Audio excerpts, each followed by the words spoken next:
ஒரு காட்டுப்பகுதி. அங்கே கனகன் என்ற ஒருவன் வாழ்ந்து வந்தான். அவனுக்கு 2 மனைவிங்க. மூத்தவள் முத்தரசி, இளையவள் இடும்பி. குழந்தை பாக்கியம் இவங்களுக்கு இல்லை. அந்த குறை தெரியாமல் இருக்க முத்தரசி ஒரு பலாக்கன்றை நட்டு வளர்த்து வந்தாள்.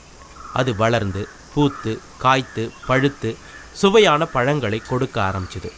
முத்தரசி அந்த மரத்தை தன்னோட குழந்தை மாதிரி பார்த்துக்கிட்டா. இடும்பிக்கு முத்தரசியை பிடிக்கலை. ஏன்னா கனகனுக்கு முத்தரசி மேலே தான் பிரியம் ஜாஸ்தி அப்படின்னு அவன் நினச்சிக்கிட்டா. அதனால் முத்தரசியை ஏதாவது ஒரு விதத்தில் துன்பத்துக்குள்ளாக்கணும் அப்படின்னு அவன் நினச்சா. ஒரு நாள் கனகனும் முத்தரசியும் வெளியில் போயிருந்தப்போ ஒரு கோடாரியை எடுத்துகிட்டு வந்த இடும்பி அந்த பலாமரத்தை வெட்டி வீழ்த்தினா. பலாமரம் சரிஞ்சு விழுந்தது. இடும்பி ஒன்றுமே தெரியாத மாதிரி வீட்டுக்குள்ளே போய் படுத்துக்கிட்டா.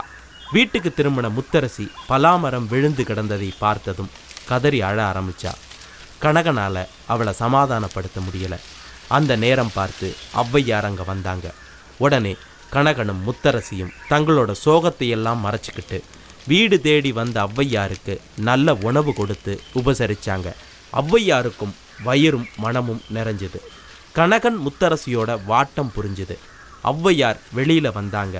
விழுந்து கிடந்த பலாமரத்தை பார்த்து தன்னோட வலிமையான தமிழ் கொண்டு உரத்த குரல்ல பாட்டு ஒன்று பாடினாங்க.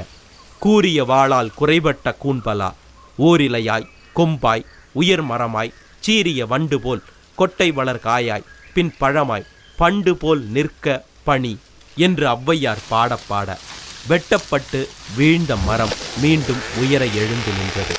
புதிய பூக்களை பூத்தது, காய்த்தது. உடனே பழுத்த பழங்களையும் தந்தது. கண்முன்னே இப்படி ஒரு அதிசயத்தை தன் தமிழால் நிகழ்த்திய ஔவை பாட்டியை கனகனும் முத்தரசியும் ஆனந்த கண்ணீர் பொங்க வணங்கினார்கள். இது ஔவையாரின் வாழ்க்கை கதையில் சொல்லப்படும் ஒரு சம்பவம். இது கற்பனையாக கூட இருக்கலாம். ஆனால் இதன் மூலமாக நாம தெரிஞ்சுக்கிறது என்ன? பலா எவ்வளவு காலத்திற்கு முன்பிருந்து தமிழர்களின் வாழ்வோடு கலந்திருக்கு அப்படிங்கிறது தான். சங்க கால புலவராக கருதப்படக்கூடிய ஔவையார் வாழ்ந்த காலம் கடைச்சங்க காலம் அப்படின்னு சொல்றாங்க. இது கிமு 2ஆம் நூற்றாண்டுக்கும் கிபி 2ஆம் நூற்றாண்டுக்கும் இடைப்பட்ட காலம். இதற்கு முன்பிருந்தே முக்கணிகளில் ஒன்றாகிய பலா தமிழர்களின் வாழ்வோடு இணைந்த பழமாக இருந்துகிட்டு வருது அப்படிங்கிறத தான் இந்த ஔவை பாடல் நமக்கு விளக்குது.